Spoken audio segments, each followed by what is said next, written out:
जय हिंद बच्चों, मैं सोनिया श्रीवास्तव। बच्चों, आज हम कक्षा 10 विषय हिंदी हमारी पाठ्य पुस्तक नवनीत में संकलित पाठ 4 नीति धारा के नीति अष्टक पाठ का अध्ययन करेंगे। यह एक कविता है और इसके रचयिता भारतेंदु जी हैं। बच्चों, आज हम भारतेंदु जी जो कि एक महान साहित्यकार हैं, उनके जीवन परिचय और नीति धारा में संकलित भारतेंदु जी के 8 दोहों का अध्ययन करेंगे जो नीति अष्टक नाम से हमारी पाठ्य पुस्तक में संकलित हैं। तो बच्चों, जीवन परिचय पर प्रकाश डालते हैं। भारतेंदु जी का जन्म 1850 ईस्वी काशी में हुआ। उनका देहांत 6 जनवरी 1885 ईस्वी को मात्र 35 वर्ष की अल्प आयु में ही यह महान साहित्यकार परमात्मा में विलीन हो गए। रचनाएं: प्रेम माधुरी, प्रेम तरंग, प्रेम प्रलाप, नीति अष्टक, प्रेम सरोवर, प्रेम फुलवारी, बकरी बिलाप, बंदर सभा, नए जमाने की मुकरी, भारत दुर्दशा, चंद्रावली नाटिका, हमारी हट, स्वर्ग में विचार सभा, जयदेव, कश्मीर कुसुम, रामायण का समय आदि इनकी प्रसिद्ध रचनाएं हैं। इस प्रकार हम देखते हैं कि भारतेंदु बहुमुखी प्रतिभा के धनी थे। काव्य विशेषताएं: भाव पक्ष। बच्चों, भाव पक्ष में कवि के कविता के विषय में और रसों को लिखा जाता है। तो भारतेंदु जी के भाव पक्ष की बात है तो कविता का पहला विषय है राष्ट्र प्रेम। राष्ट्र प्रेम, प्राचीन गौरव और हिंदी प्रेम, अर्थात उन्होंने अपने काव्यों में प्राचीन गौरव का बखान किया और हिंदी प्रेम को व्यक्त कर राष्ट्र प्रेम की रचनाएं लिखी। समाज सुधार। भारतेंदु जी के काव्य में समाज सुधार संबंधी रचनाएं भी हैं। कुरीतियों को दूर करने के कई उपाय भी सुझाए हैं, अर्थात समाज सुधार का स्तर उनकी रचनाओं में बहुत सशक्त है। नीति काव्य। नीति संबंधी बहुत सारे दोहे और भाव उन्होंने व्यक्त किए हैं। भक्ति का भी उनके काव्य में वर्णन किया जाता है। श्रृंगार रस और भक्ति रस। श्रृंगार रस उनके प्रधान रस हैं, किंतु रीतिकाल से हटकर भिन्न होकर उनका जो श्रृंगार वर्णन है वह शिष्ट श्रृंगार वर्णन है। कला पक्ष में भाषा। भारतेंदु जी ने पहले ब्रज भाषा में लिखा, धीरे धीरे राष्ट्रभाषा हिंदी में लेखन की ओर अग्रसर हुए। खड़ी बोली काव्य को भारतेंदु जी ने जन्म दिया, उसको सजाया और संवारा है। उन्होंने अपनी प्रतिभा, कुशाग्र बुद्धि और अद्भुत स्मरण शक्ति के बल पर मराठी, बंगाली, गुजराती, पंजाबी, उर्दू आदि अनेक भाषाओं का ज्ञान प्राप्त किया। लंबे देशाटन से उन्होंने कई स्थलों के स्थानीय जीवन क्रम एवं वहाँ की साहित्यिक गतिविधियों का अध्ययन किया। देश प्रेम, मातृभाषा हिंदी प्रेम में इनके विकासार्थ की गई सेवाओं के कारण सन 1880 ईस्वी में हरिश्चंद्र जी को भारतेंदु की उपाधि से विभूषित किया गया। अलंकार। अलंकारों का सहज स्वाभाविक प्रयोग किया। उपमा, रूपक, अनुप्रास और श्लेष अलंकार उनके प्रिय अलंकार हैं। छंद। भारतेंदु जी की रचनाएं छंदबद्ध हैं। छप्पय, कुंडलियाँ, हरि गीतिका आदि अनेक छंदों का प्रयोग उन्होंने किया। उन्होंने लोक छंदों, लावनी, ख्याल और कजरी का भी उपयोग किया है। लोक छंद अर्थात जो क्षेत्रों में बोलियों में प्रचलित छंद थे, अर्थात जो आसपास के क्षेत्रों में बोले जाते थे, जैसे लावनी, ख्याल, ये लोक छंद हैं, उनका भी उपयोग किया। लोकोक्तियाँ और मुहावरों का यथास्थान प्रयोग कर अलंकारित शैली को अपनाया। साहित्य में स्थान।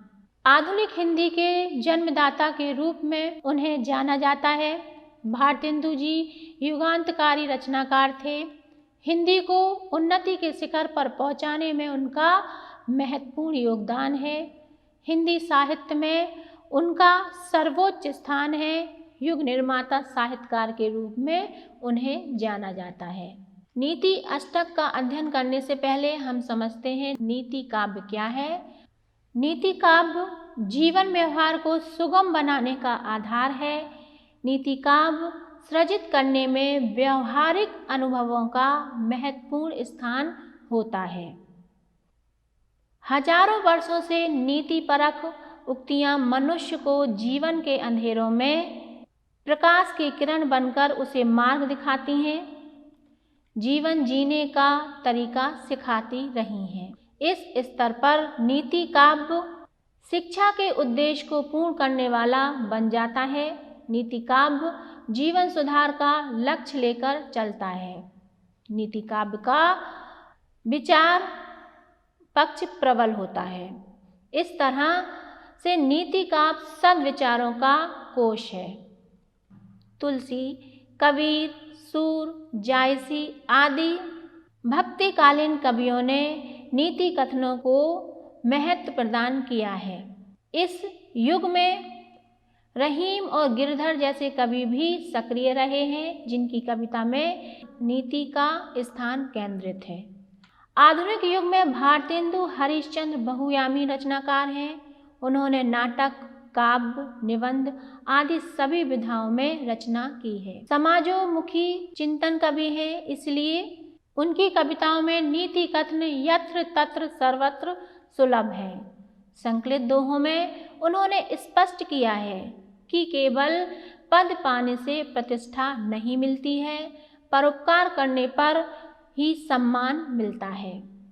एकता का ही महत्व है। कठिन से कठिन काम एकता से संभव हो जाते हैं। भारत के विकास के लिए भारतवासियों को बैर भाव छोड़ना होगा। अपनी भाषा, अपना धर्म ही सुख देने वाले हैं। जहाँ योग्यता और अयोग्यता को समझने का विवेक ना हो, वहाँ सुख और समृद्धि नहीं रह पाते। नीति काव्य के इन सभी अंशों में सहज उक्तियों का वैभव फैला हुआ है।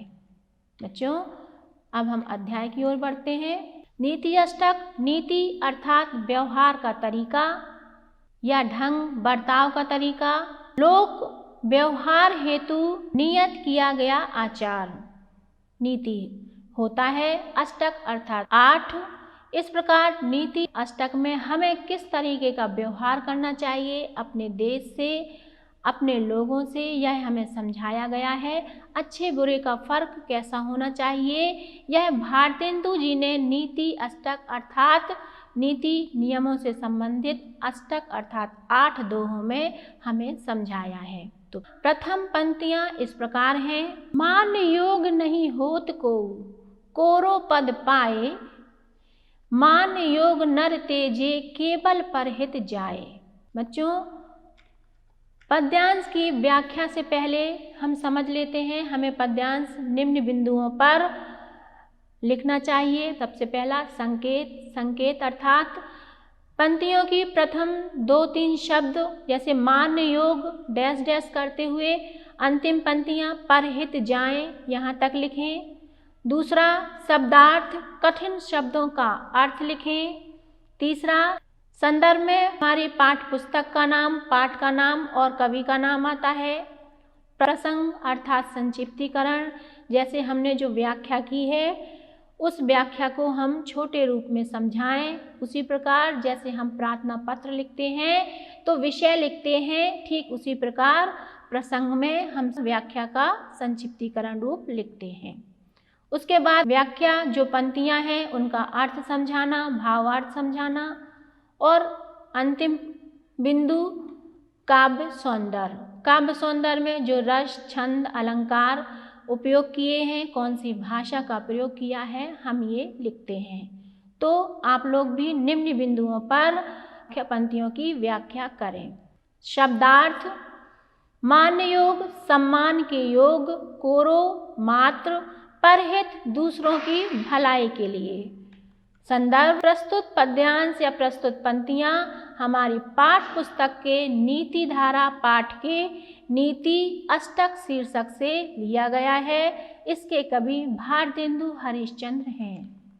प्रसंग प्रस्तुत पंक्तियों में परहित करने पर बल दिया गया है, अर्थात परोपकार करने पर बल दिया गया है। व्याख्या मान्य योग नहीं होत को कोरो पद पाए। मान्य योग अर्थात कवि कहते हैं कि उच्च पद पा लेने से कोई भी व्यक्ति सम्माननीय नहीं होता है अगर वह दूसरों की भलाई करने के योग्य नहीं है।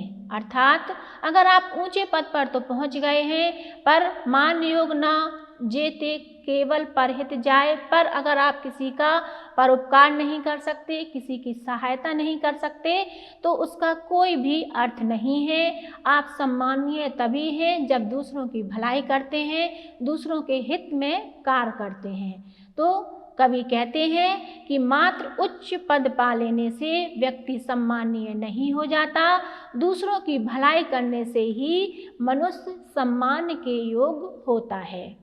काव्य सौंदर्य व्यवहारिक ब्रज भाषा का प्रयोग हुआ है, परोपकार के महत्व को समझाया गया है।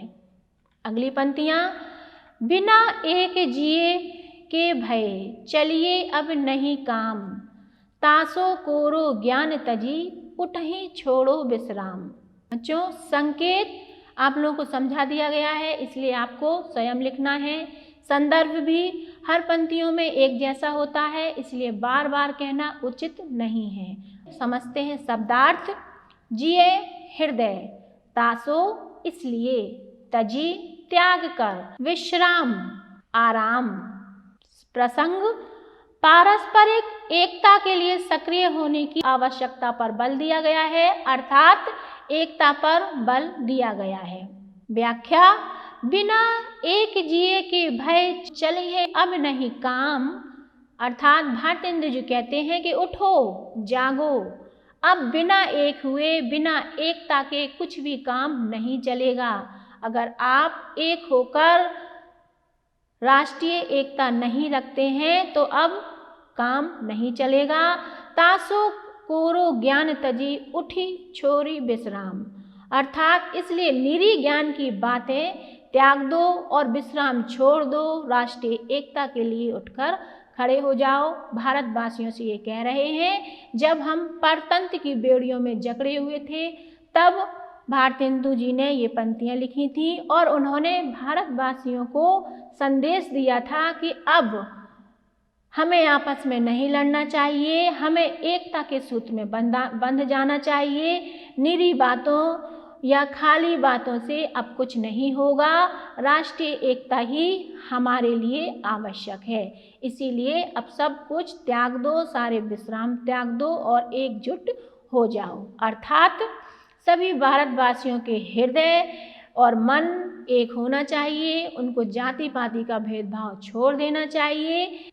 इसलिए निरी ज्ञान की बातें त्याग कर और विश्राम छोड़कर राष्ट्रीय एकता के लिए उठ खड़े हों। काव्य सौंदर्य कवि ने एकता के प्रति सचेत किया है, सरल सुबोध भाषा का प्रयोग करते हुए दोहा छंद का उपयोग किया है। अगली पंक्तियाँ बैर फूटी ही सो भयो सब भारत को नाश, तबहु छाड़न याही सब बंधे मोह के फांस। शब्दार्थ बैर शत्रुता, नाश विनाश, यही यह, फांस फंदा। प्रसंग प्रस्तुत पंक्तियों में आपसी शत्रुता और फूट आदि से राष्ट्रीय एकता के प्रति सजग किया गया है, अर्थात राष्ट्रीय एकता ही महत्वपूर्ण है, यह बताया गया है। बैर फूट ही सो भयो सब भारत को नाश। भारतेंदु जी कहते हैं कि बैर फूट अर्थात आपसी भेदभाव के कारण ही, आपसी जाति पाति के भेदभाव के कारण ही सारे भारत का नाश हो गया है। तबहु छाड़न याही सब बंधे मोह के फांस। दुख की बात है कि सब लोग अपने स्वार्थ के फंदे में बंधे हुए हैं, इस शत्रुता और फूट की भावना को त्याग नहीं रहे। अर्थात प्रिय बच्चों, यहाँ पर कवि बता रहे हैं कि जो हमारा देश है वह सोने की चिड़िया कहे जाने वाला भारत देश है। बिना स्वार्थ प्रेरित शत्रुता एवं फूट के कारण ही हमारे देश विनाश की ओर, अवनति की ओर बढ़ रहा है। दुख की बात है कि तब भी सब लोग अपने स्वार्थ के फंदे में बंधे हैं। वे इस शत्रुता और फूट की भावना को नहीं त्याग पा रहे हैं। ये जो पंक्तियां हैं जब हमारा भारत परतंत्र था तब लिखी गई थी और भारतवासियों को संदेश दिया गया था कि आपसी भेदभाव को मिटा दो और एकता के सूत्र में बंधो। काव्य सौंदर्य बैर एवं फूट के त्याग पर बल दिया गया है, अर्थात आपसी भेदभाव को भूल जाना चाहिए, एकता के सूत्र में बंधना चाहिए। अनुप्रास अलंकार एवं दोहा छंद का उपयोग किया गया है। कोरी बातन काम कछु चलहि नाहिन मीत, तासो उठी मिली के करहूँ बेग परस्पर प्रीत। शब्दार्थ कोरी निरी मात्र केवल, मीत मित्र, बेग शीघ्र तुरंत, प्रीत प्रेम। प्रसंग आपसी प्रेम भावना की स्थापना पर बल दिया गया है। व्याख्या भारतेंदु जी कहते हैं, हे भारतवासियों, कोरी बातन काम कछु चलिए नाहिन मीत, अर्थात अब कोरी बात करने से कुछ भी काम नहीं चलेगा। अब हमें एकता कदम उठाना चाहिए, आपस में मिलजुल कर रहना चाहिए। तासो उठी मिली के करूं बेग परस्पर प्रीत, इसलिए अब सभी उठकर एकजुट हो जाओ और आपस में मिलकर प्रेम भाव से बंध जाओ। अर्थात हे भारतवासियों, निरी बातों कोरी बातों से अब कुछ भी काम नहीं चलेगा, इसलिए सभी तुरंत उठकर खड़े हो जाओ और आपस में मिलकर प्रेम भाव से बंध जाओ। काव्य सौंदर्य सरल सुबोध ब्रज भाषा का प्रयोग हुआ है। संगठन की शक्ति की बात हुई है। संगठन अर्थात एकजुटता में कितना असर है यह बताया गया है। एकजुटता का या संगठन का महत्व बताया है। अनुप्रास अलंकार और दोहा छंद का उपयोग हुआ है। निज भाषा निज धर्म निज मान कर्म व्यवहार, सबे बढ़ा बहु बेग मिली कहत पुकार पुकार। शब्दार्थ निज अपनी, कर्म कर्म, व्यवहार व्यवहार, बेगी शीघ्र। प्रसंग प्रस्तुत पद्यांश में भारतेंदु जी ने अपनी भाषा, अपने धर्म, अपने मान आदि के विकास के लिए जागरूक किया है। व्याख्या निज भाषा निज धर्म निज मान कर्म व्यवहार, अर्थात अपनी भाषा, अपनी धर्म, अपने मान के लिए अच्छा आचरण करना चाहिए। सब बढ़ा बढ़ूं बेग मिली कहत पुकार पुकार। भारतेंदु जी पुकार पुकार के, चीख चीख के, बोल बोल कर कह रहे हैं कि अपने कर्म तथा व्यवहार का सभी मिलकर शीघ्र अतिशीघ्र विकास करो। अर्थात भारतेंदु जी पुकार पुकार कर कह रहे हैं कि अपनी भाषा, अपने धर्म, अपने स्वाभिमान, अपने कर्म तथा व्यवहार का सभी मिलकर शीघ्र अतिशीघ्र विकास करो, उसकी उन्नति करो, तभी हमारी उन्नति होगी। काव्य सौंदर्य सरल सुबोध ब्रज भाषा में राष्ट्रीय एकता का, राष्ट्रीयता का संदेश दिया गया है। अनुप्रास अलंकार का स्वाभाविक प्रयोग हुआ है। दोहा छंद का प्रयोग हुआ है। अगली पंक्तियां, करहूँ विलंब न भ्रात अब, उठहूँ मिटावहु सूल, निज भाषा उन्नति करहूँ प्रथम जो सबको मूल। शब्दार्थ विलंब देरी, भ्रात भाई, शूल पीड़ा, मूल आधारभूत। प्रसंग सभी उन्नतियों का मूल अपनी भाषा की उन्नति के प्रति जागरूक किया गया है। व्याख्या हे भाई, हे भारतवासियों, अब जरा भी देरी मत करो। अब तुम सभी उठकर खड़े हो जाओ और सभी उन्नति का आधार जो अपनी भाषा है उसकी उन्नति के लिए सभी मिलकर प्रयास करो, क्योंकि जब तक भाषा की उन्नति नहीं होगी तब तक आपकी उन्नति भी नहीं होगी। इसलिए हमें अपनी भाषा हिंदी की उन्नति करना चाहिए। काव्य सौंदर्य अपनी भाषा की उन्नति पर बल दिया गया है। सरल सुबोध ब्रज भाषा का उपयोग किया है। दोहा छंद का उपयोग किया है। सेत सेत सब एक से, जहाँ कपूर कपास, ऐसे देश कुदेश में कभू न कीजिए बास। शब्दार्थ सेत श्वेत सफेद, कुदेश बुरे देश में, बास निवास। प्रसंग प्रस्तुत पंक्तियों में मात्र रंग के आधार पर गुण दोष का विचार किए बिना जहाँ विवेकहीन निवास करें वहाँ रहना उचित नहीं है।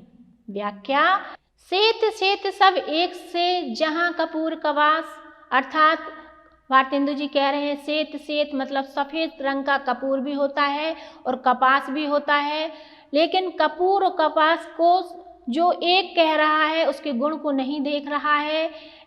ऐसे देश में रहना, ऐसे देश को देश में कबहू न कीजिए बास, अर्थात जिस देश में अच्छे और बुरे का परस्पर संबंध समझ में न आए या धर्म और अधर्म की बात में भेद न किया जाए, ऐसे देश में रहना व्यर्थ है। और काव्य सौंदर्य पुनरुक्त प्रकाश अनुप्रास अलंकार का स्वाभाविक प्रयोग हुआ है। अंग्रेजों के शासन पर तीखा कटाक्ष किया है, क्योंकि अंग्रेज जो होते थे वह रंग भेद में बहुत ज़्यादा भारतीयों को परेशान करते थे, रंग भेद के कारण। अगली पंक्तियाँ, कोकुल बायस एक सम, पंडित मूरख एक, इंद्रायन दारिम विषय, जहाँ न नेक विवेक। बायस कौवा, इंद्रायन एक प्रकार का कड़वा वृक्ष जिसका फल बहुत कड़वा या कशैला होता है। नेक भला। प्रसंग प्रस्तुत पंक्तियों में अच्छे बुरे की परख ना हो, सभी को समान माने जाएं, वहाँ समुचित विवेक नहीं हो सकता, अर्थात जहाँ योग अयोग का भेद ना हो, ऐसी देश में ऐसी व्यवस्था कभी उन्नति नहीं कर सकती। व्याख्या कोकिल बायस एक सम, कोकिल मतलब कोयल, बायस मतलब कौआ, एक सम अर्थात कोयल और कौआ एक ही रंग का होता है, इसलिए जिस देश में उसे एक ही समझा जाए, क्या वो एक है? नहीं।